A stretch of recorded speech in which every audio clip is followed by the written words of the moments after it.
शहर हैदराबाद की मशहूर व मारूफ दरगाह यूसुफैन में ज़ायरीन के लिए सहूलतों का फुकदान, बैतुल खला गैर कारकर्द, वज़ू के लिए भी सहूलतें नाकाफ़ी। हैदराबाद सदियों से खानगाही निज़ाम के लिए मशहूर माना जाता रहा है, मगर शायद कुछ अरसे से इस सूफिया के शहर को नज़र लग गई है। हैदराबाद के कल्ब शहर में वाक़ दरगाह यूसुफैन, जहाँ हर रोज़ हज़ारों की तादाद में अक़ीदामंद हाज़री देने के लिए दूर दराज मुकामात से आते हैं, ऐसे मसरूफ़ तरीन दरगाह में बुनियादी सहूलतें जैसे बैतुल खला और वज़ू खाने की सहूलतें मैसर नहीं हैं।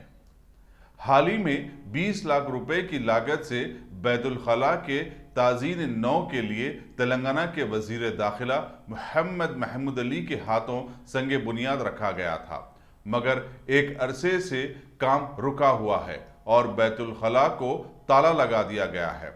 IND टुडे के नुमाइंदे के इसरार पर ताला खुलवाया गया तो बैतुल खला की हालत इतनी खस्ता पाई गई कि वो अभी भी काबिल इस्तेमाल नहीं है।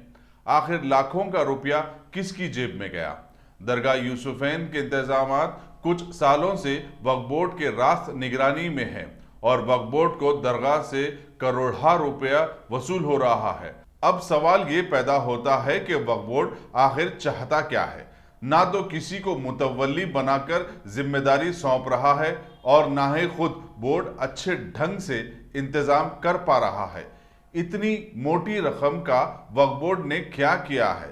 क्या वक्फ बोर्ड किसी के इशारे पर दरगाह आने वालों के खिलाफ साजिश तो नहीं रच रहा है? इतना सब कुछ देखकर भी हैदराबाद के मशाइख क्यों खामोश हैं? क्यों किसी ने भी वक्फ बोर्ड और कॉन्ट्रैक्टर के खिलाफ शिकायत दर्ज नहीं करवाई? क्या मशाइखीन खुद खानगाही निज़ाम को बर्बाद करने के जिम्मेदार हैं? दरगाह यूसुफैन को जियारत के लिए आए ज़ायरीन से IND टुडे के नुमाइंदे की बातचीत मुलाहिजा फरमाइए। बाथरूम में पूरे वो बंद है, वहाँ बाथरूम ऊपर वो छोटे बाबा का है वो खटका सिवाय दरगाह में पानी आ रहा है, कुछ भी नहीं आ रहा। बाथरूम इतने गंदे हैं, दरवाजे खराब हो गए, दरवाजे में पूरा गंदगी है, पूरा कैसे जाएंगे लोग? पूरा दरवाजा फूटे हुए हैं।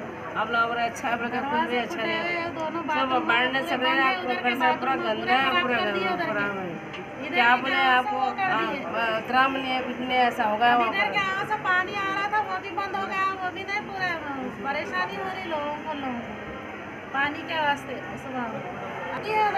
छप्पड़ अम्मा के पास वो तो कई दिन से बंद पड़ी हुई है, लॉकडाउन से पड़ी हुई बंद।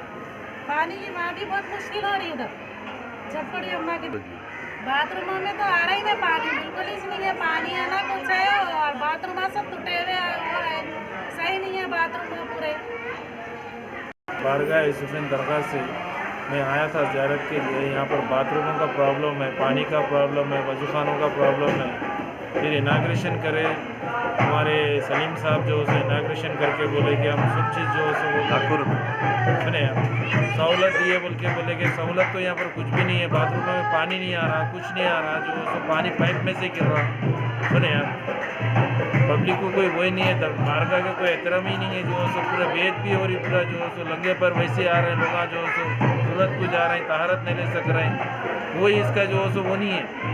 सुने यार, ना टूटियों के जो है वो है, जो डब्बे नहीं है, कुछ भी नहीं है। यहाँ खाली इनाग्रेशन हो रहा, चले जा रहे हैं, उसके बाद में लेडीज़ को सब में बड़ा प्रॉब्लम है। लेडीज़ बोल रही है कि क्या करना, हम कहाँ जाना, दूर दराज से आते, इब्राहिमपटन से आते, वहाँ से आते, शेखपेट से आते, दूर दराज से आते, ज़रूरत को जाने के वास्ते दुनिया का प्रॉब्लम हो रहा, ख़ासतौर पर लेडीज़ को बहुत ज़्यादा प्रॉब्लम हो रहा है।